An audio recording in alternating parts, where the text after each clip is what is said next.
jangan berharap bahwa walaupun menang ya itu bisa menjadikan pelapor ini sebagai exit strategi ya untuk kemudian kasusnya tidak naik. Misalnya menang lalu kemudian status tersangkanya Febri Adriansyah hilang. Hilang. Ya, saya senang ketika penasihat hukumnya Febri Adriansyah itu Prof Firman.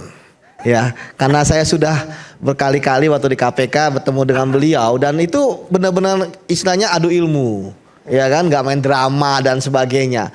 Dan sekarang kita kembali kepada permasalahan prapernya FA. Bagi saya praper ini ya ini adalah uji formil. Jadi tentu jangan berharap bahwa walaupun menang ya itu bisa menjadikan praper ini sebagai exit strategi ya untuk kemudian kasusnya tidak naik. Misalnya menang lalu kemudian status tersangkanya Febri Adriansyah hilang. Hilang. Nah karena mungkin itu. Betul. Tapi untuk mungkin sekali lagi saya tanya mungkin itu. Bisa jadi akhirnya tidak dinaikkan lagi, ya kan? Terus hilang kasusnya. Bisa hilang. Itu. Nah, itu yang kemudian saya melihat di ruang gelapnya seperti itu. Namun saya makanya di sini kita harus mengawal bahwa pra-peradilan itu ya salah satu putusannya adalah tindakan korektif. Jadi ini nanti apapun yang terjadi itu adalah korektif bagi penyidik. Ya, misalnya penggeledahannya tidak sah, ya disahkan dengan cara apa? Ya, misalnya menambahkan dokumen dan sebagainya. Penetapan tersangkanya misalnya alat bukti dianggap kurang oleh hakim, ya dinaikkan lagi dengan alat bukti yang baru. Jadi seperti itu, materialnya nggak hilang, perbuatannya tidak hilang. Apalagi tadi saya selalu sudah mengatakan bahwa kasus TPPU-nya ini sangat mudah, ya karena semua teori tentang TPPU mulai dari placement, menempatkan, layering, mengelabui, kemudian integration, membuat seolah-olah bersih, itu kan ada semua. Ya kan 3 pola itu, 3 tahap itu. Jadi Mas Aiman, ya tapi ya tentu ya dengan ini bisa jadi pasti akan panjang kasus ini. Tapi memang perang melawan korupsi kan memang perang yang lelah. Tetapi yang penting adalah jangan sampai dalam kasus ini perang terhadap korupsi malah perang-perangan, bukan perang sesungguhnya. Seperti itu. Silakan Prof Iman. Makasih Bang Aiman. Saya tadi agak sepintas berpikir, misalnya Bang Aiman ada di ruang ini, dalam pertanyaan tadi soal Wegener, apa bedanya antara besitter dengan owner itu? Apakah orang yang seperti Mas Aiman ada di ruang ini bisa dimaknai Mas Aiman adalah pemilik tempat ini? Oh, ini kaitan ke isi berangkas ya? Dengan tadi. Ya. Ini ruang publik Pak. Ya. Ini ruang publik ketika bicara privat. Santai dulu Eigenar ya. Santai dulu. Ini kan saya bicara prinsipnya aja supaya kita. Jadi maksudnya segini, saya di sini maka kemudian studio ini punya saya. Ya enggak juga dong. Jadi itu semacam common sense ya. Hukum itu juga common sense. Ya. Tapi common sense by evidence. Jadi tidak bisa hanya nalar logika saja. Ya seperti kita bercerita-cerita ini. Ini bentar, supaya pemirsa paham juga. Jadi maksudnya Anda mau meluruskan bahwa apa yang ada di dalam brankas di Rumah Sentul belum tentu itu tanggung jawab dari Febri Adriansyah. Ya, itu yang saya maksud sebagai speaking evidence. Buktilah dan pembuktianlah yang bicara. Maka itu sebenarnya. Tapi berikan kepada saya logika. Ya. Uang yang hampir 1 M ya, 476 miliar plus emas 74 kilogram ada di rumah Febri Adriansyah, dititipkan di dalam berangkasnya. Bagaimana logikanya? Ya Mas Aiman, sama misalnya handphone ini saya pinjam, saya sebentar atau pulpennya beliau, saya kantongi, apakah saya kemudian menjadi pemilik? Itu padahal handphone. Ini punyanya Mas Parisangi. Jadi hampir 1 triliun. Hah? Hampir 1 triliun. Ini refleksi yang kecil, makanya saya bilang ya cause and effect. Penyebab dan akibat itu kan harus diukur secara pembuktian. Namanya evidentiary test. Sabar saja. Jadi kalau saya mau menyampaikan kepada apa yang disampaikan beliau tadi, dasarkan bukti ya. Sebenarnya saya tidak ingin menunjukkan bukti pelaporan yang ada yang disampaikan beliau. Hanya ada dari 13 Januari 2006, 4 Juli 2026, ya 4 Juli 2026, 4 Juli 2026, 5 Juli 2026. 6 Juli 2006, 6 Juli 2000. Nggak ada yang 2025 maksudnya? Nggak ada. Pelaporannya begini maksud saya. semua. Ya kita boleh bercerita-cerita, tetapi fakta. Ya, ini dokumen yang diserahkan dari penyidik. Ya. Jadi nggak ada laporan dari Bung Sugeng? Ada. Jadi itu yang saya katakan. Laporan sebenarnya apa kan itu? Esensinya Dari penyidik. Oh, begini. penyerahan berkasnya. Laporan itu kan sorry, Mas. penyelidikan dulu ya, mungkin dengan laporan tipe A, Dumas itu sebagai laporan tipe A. Ketika ditemukan peristiwa pidananya, dijadikan laporan tipe B pada tahun 2026. Itu teknis hukum yang sangat mudah dijelaskan. Yang tahun 2024, 2025 ya itu yang saya katakan. Kita harus membedakan mana fakta mana memang fakta. itu hanya menjadi rujukan Dumas masyarakat. Ini faktanya. Gitu yang diserahkan dari Kortas kepada kejaksaan. Iya, itu Dumas masyarakat. Oke, itu satu. Ya, kami kan tidak mendapat laporan membuat laporan tipe B. Jadi begini. Tapi Dumas yang kemudian dilakukan penyelidikan. Ketika dalam penyelidikan ditemukan peristiwa pidana, maka dibuatkan laporan. Itu yang saya bilang speaking evidence. Boleh orang membuat laporan sebanyak-banyaknya, tapi buktinya bicara apa? Itulah. Ya, jadi itu. Nah, kemudian kedua, nggak apa-apa Mas, kan kita biasa berdiskusi dalam hal-hal semacam ini. Ketiga, sebenarnya apa yang disampaikan beliau Pak Menteri bayangan kita. Karena bagaimanapun kan sudah menteri juga Pak. And on the bar tadi. Penuntutan, satu penuntutan yang tidak bisa dipisah-pisahkan. Tapi realitasnya bagaimana Pak? Kalau klien kami harus berjuang, maka dia bisa menjadi piala bergilir. Hari ini diperiksa ini, tidak berhasil, bisa diperiksa juga di tempat yang lain. Karena ada ruang penuntutan yang dipisah-pisah. Ini realitas yang terjadi. Maka kalau meminjam istilah Bang Saud, ya kan, ini kan harus professional judgment. Itu kan harapannya kan sama Mas Yudi, Dinda juga begitu. Soal pertanyaan nanti ada jawabannya di kelasnya kan. Nah, apa yang disebut professional judgment justru tidak terjadi di sini.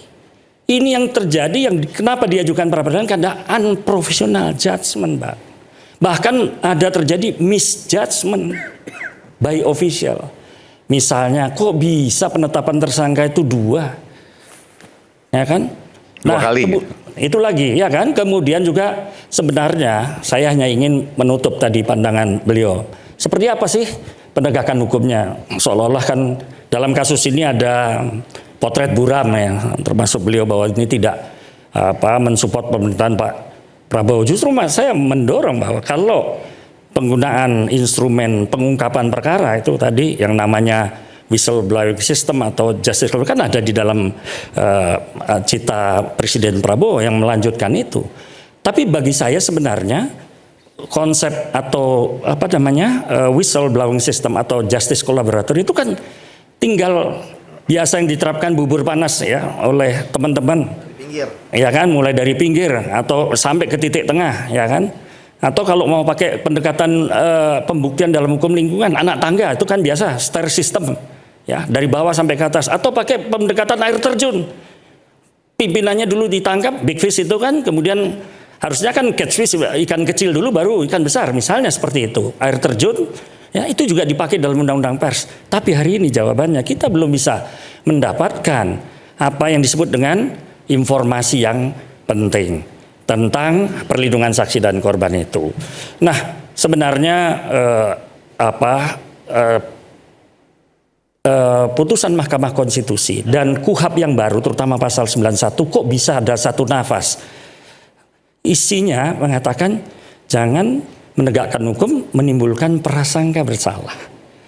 Saya agak merenung kenapa kok kemudian pembentuk undang-undang ya termasuk praktek peradilan menerima ini. Apakah proses yang lalu-lalu itu salah? Ya, yang disebut dengan mempertontonkan posisi seorang yang disebut sebagai public shaming, ya dipakaikan borgol dan sebagainya. Mungkin Bang itu pada konsep ideologisnya pas, tapi hari ini undang-undang itu justru melarang bahwa public shaming itu ya tidak juga menimbulkan efek apa-apa, bahkan kecenderungan pelanggaran HAM. Karena ya bagaimana kalau terjadi misjudgment by official, salah dalam menerapkan faktanya, in fact, salah dalam menerapkan prosedurnya, error in prosedur. Kalau nah, dua ini penting.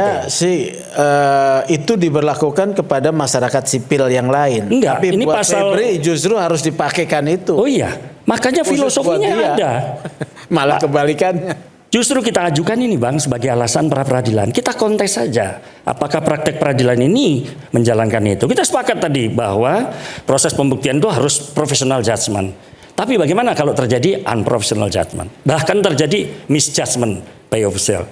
Sebenarnya saya ingin membuka dokumennya, tapi biarlah proses peradilan itu berjalan dan kita sama-sama mempercayakan proses peradilan itu. Sekalipun hari ini ada pandangan dari trust tadi menjadi distrust, tapi kita tidak berharap hal itu terjadi. Kita keadilan sebagai substansi dari proses peradilan itu kan diamondnya demokrasi, Bang. Ya, berliannya demokrasi adalah pada keadilan. Maka saya katakan jangan sampai masyarakat kita siapapun itu ya bermimpi tentang keadilan aja sulit, apalagi mendapatkannya. Nah ini yang saya sebenarnya ingin tutup pada komentar hari ini. Rakyat bersuara, terima kasih menjadi perhatian penuh. Marilah memperjuangkan tadi istilahnya hukum sebagai panglima. Pandangannya almarhum Prof. Charles Simawan itu.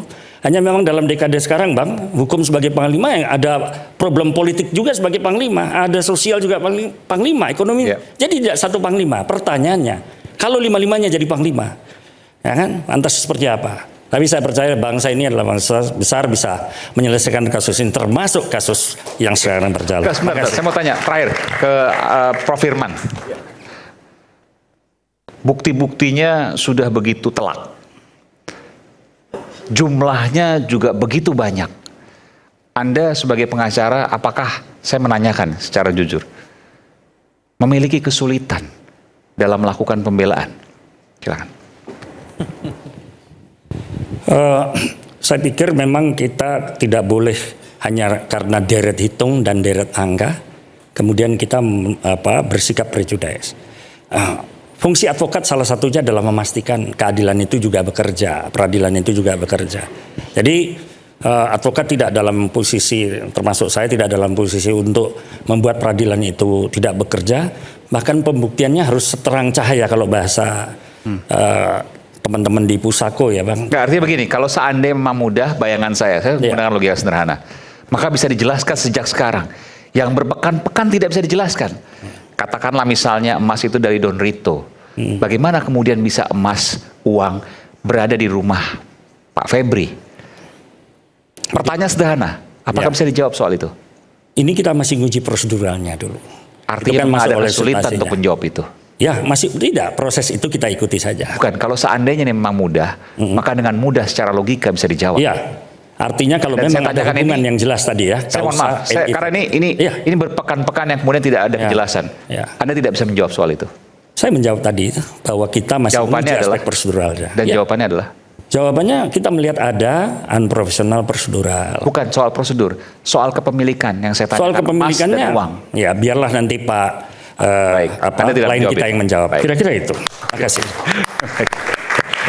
Terima kasih. Silakan. Baik gitu. Bang Iwan, saya hampir mau puluh.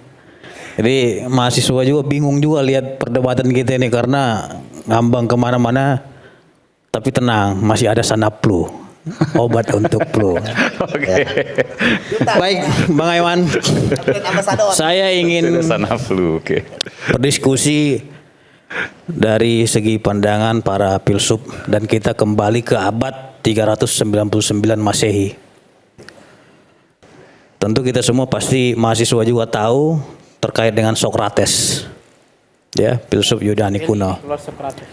Jadi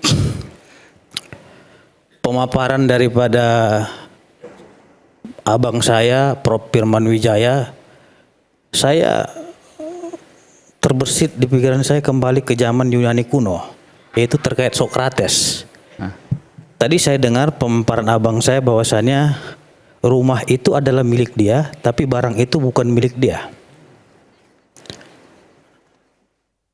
Sehingga saya melihat kalau pembelaannya seperti itu, mungkin kita semua bertanya, semakin bertanya, Rumah kita punya, tapi ratusan miliar sama emas ada di situ. Apakah itu tempat penitipan uang atau seperti apa? Kita sepakat dan kita sependapat pandangan daripada abang saya, Bang Firman, bahwasanya kebenaran itu harus seterang cahaya. Tapi hari ini kebenaran itu tidak diungkap oleh abang saya. Itu emas siapa sebenarnya? Itu uang siapa? Kalau itu rumah dia tapi barangnya bukan punya dia. Apakah beliau ini membuka jasa penitipan uang dengan orang-orang yang bermasalah? Ini kan harus diperjelas. Jangan spekulasi ini memunculkan isu-isu liar di tengah-tengah masyarakat. Dikaitkan dengan filsuf Yunani kuno Sokrates tadi yang dikenal dengan karyanya Sastra Dialog Sokrates. Ya. Dan Sokrates diadili karena pemikiran kritisnya. Dia diadili oleh pengadilan Athena dan disuruh meminum racun pohon Holmes. Sehingga dia mati karena pemikiran kritisnya. Dengan kasus ini juga kita lihat ya, bahwasanya ada orang yang mati juga karena pemikirannya terkait dengan suatu hal yang semuanya kita belum tahu apa saja yang ia pikirkan. Sehingga Sokrates mengatakan dalam karya Sastra Sokrates, dia mengatakan satu-satunya yang saya tahu bahwa saya tidak tahu apa-apa. Saya jawab itu. Tunggu dulu. Tunggu dulu, Pak. Ya. Artinya dengan peristiwa Sokrates ini ya, bahwasanya kita melihat apakah memang suatu kasusnya harus dibungkam. Apakah orang-orang yang kritis itu harus mati dihukum? Iya kan? Apakah orang-orang yang memang memiliki pemikiran dilarang untuk berbicara dan dilarang rakyat untuk bersuara? Kami sangat berterima kasih sama Bang Aiman nih, karena ini diberikan panggung kepada rakyat untuk bersuara, mencari kebenaran, menggali fakta, sehingga ini terungkap ke permukaan siapa yang salah dan siapa yang benar. Kalau seperti ini, mohon maaf Abangku, kita ini kucing-kucingan jadinya. Tadi Abang bilang itu ada pemiliknya gitu. Disampaikan saja Bang. Pemiliknya siapa? Emas 74 kg itu yang tidak ada capnya, asal usulnya nggak jelas, itu siapa punya? Siapa yang titip? Uang 500 sekian miliar itu siapa? US dollar dan Singapura dollar itu punya siapa? Dinda, saya tanya, sudah pernah ketemu Sokrates? Ini mah pertanyaan anak kecil. Iya itu. Ya. Konteksnya begini, soal racun artinya, ini kan kita ilmiah. Ini kan kita bukan. Kalau pertanyaan Abang seperti itu, mohon maaf Bang. Ya. Saya sedih Bang melihat Abang profesor seperti itu pertanyaannya. Nah, sedih saya Bang. Nah, walaupun saya ini masih dokter abal-abal Bang, tapi sedih saya pertanyaan seperti tapi itu. Apalagi pembelaan Abang yang mengatakan itu rumah dia, tapi barangnya bukan dia. Ketawa orang Bang. Mohon maaf Bang, mahasiswa aja ragu jadinya. Ya, jadi saya lanjutkan. Mungkin bacaan Anda, Dinda, harus lebih diperbanyak. Saya kan belum selesai Bang. Tadi Abang bicara, saya nggak potong. Nah, ini konteksnya racun tadi. Ya udah. Sebenarnya racun yang di Sokrates itu sudah masuk di dalam KUHP yang baru sekarang. Namanya Possessiones 3. Tidak boleh bukti itu beracun. Bukti beracun itu apa? Bukti yang didapat dengan cara-cara yang tidak benar. Ada pasalnya di. Aku berbicara. Jadi saya baru di WA dokter ya. Jadi, Abang, ini masih tanda. Ini Bang Aiman. Ini kesempatan. Iya. Dan diduga itu potasium. Potasium. Iya, duga ayahnya anak. Ya, ini Sutrimo maksudnya ya? Iya, Sutrimo. Ini barusan WA nih ada dokter menyatakan kalau bebusa itu tanda-tanda keracunan. Dan biasanya adalah potasium. Ini Bang Aiman, ini kesempatan saya closing statement. Oh iya. Saya berikan kesempatan. Ini terlalu Katanya dialektika. Iya kan? Boleh. Ini closing statement Bang. Abang tadi udah closing statement Abangku. Kalau diperbolehkan oleh Bang Fitra silakan. Lama-lama ini saya peluk juga nih Abang saya. Jadi soal racun ya sudahlah, ya kan? Racun masa lalu dan racun masa depan itu yang kita harus kontekskan dalam penegakan hukum sekarang ini. Kita percayalah bahwa racun itu tidak boleh menghinggapi siapapun, termasuk sistem hukum kita. Oke. Maka itu prinsip Possessiones 3, pohon beracun itu diingatkan betul oleh pembentuk undang-undang KUHP yang baru ini. Saya termasuk punya tanggung jawab untuk menempatkan bahwa ingat, menggunakan racun itu bisa meracuni semua. dan termasuk meracuni sistem. Bukan, pertanyaannya mungkin gini Bang, pertanyaannya Bung Prof Firman, ini bukan soal hukum, tapi ini soal logika publik, soal nurani publik. Dari mana rumah penegak hukum hampir 1 triliun ada harta di sana yang ada di rumahnya dan kemudian diakui punya orang lain. Iya, itu yang nantilah. Hanya perlu jawaban sederhana untuk menjawab logika publik dan nurani publik. Iya. Jadi begini, ada hakim namanya. Kita nggak bicara soal aturan hukum, kita nggak bicara soal poisonous tree tadi atau apa. Loh, bagaimana kita racun tadi? Dia sistem yang ada di kita sekarang ini. Bukan, ini bicara soal bagaimana seorang penegak hukum, seorang pimpinan penegakan hukum di negeri ini ada harta hampir 1 triliun rupiah di rumahnya yang kemudian diakui milik orang lain. Bagaimana ceritanya? Mesti baca buku dia itu. Ya, jadi begini, apa nggak boleh kita punya rumah, kedatangan tamu yang punya kekayaan besar, kan bisa saja. Bisa saja. Tapi sekali lagi saya katakan ini soal art possibility. Pembuktian itu kan tinggal bukti yang bicara tadi. Jadi kita tidak bisa mengandai-andai, makanya evidentiary test nanti kita akan lakukan, ya kan? Bagaimana sebenarnya peristiwa dan sebagainya. Saya baru 1 minggu, jadi saya baru mengukur aspek itu barang buktinya terang, seterang cahaya matahari, ya kan? Karena emasnya itu terang, dolarnya terang. Sudah kalau terang. Cahaya itu apa matahari aja, Dinda, Bang. Ada juga cahaya bulan. Bulan redup. Kalau bulan itu redup. Ya. Kita lihat saja bagaimana. Dia memantulkan cahaya dari. 1 menit. Ini saya belum selesai. Nanti saya berikan. Saya belum selesai. Terkait dengan kepemilikan, sudah banyak contoh-contoh kasus pelaku tindak pidana korupsi ya terkait dengan kepemilikan aset. Itu mereka menggunakan modus dan sudah banyak yang ingkrah. Mobil misalnya, ya, mobil itu bukan atas nama pejabat, misalnya bupati, tetapi sehari-hari dipakai oleh bupati. Ya, mobil itu adalah gratifikasi. Ya, kemudian rumah diakui bukan milik dia, tetapi setiap hari tinggal di situ. Ya, adalah gratifikasi. Ya kan? Kemudian apalagi? Rekening. Ya. Dia mengatakan rekening itu bukan punya saya, tetapi ATM-nya di tangan dia. Dan dia menggunakan untuk transaksi-transaksi. Jadi seperti itu Bang Aiman, bahwa nanti ini pembuktiannya adalah di banyaknya saksi. Jadi tidak masalah atas nama siapa, tetapi siapa yang menggunakan, siapa yang menjadi beneficiary owner lah bahasanya, penerima manfaat dari barang-barang bukti tersebut. Begitu Mas. Makanya Mas saya bilang tadi, bukti permulaan yang cukup itu penting dalam kasus ini. Itu yang kita persoalkan. Ya, kalau cukup bukti nggak apa-apa, tapi bukti permulaan. Bung Peter, selepas jeda saya akan kasih kesempatan lagi full. Kami akan kembali sesaat lagi.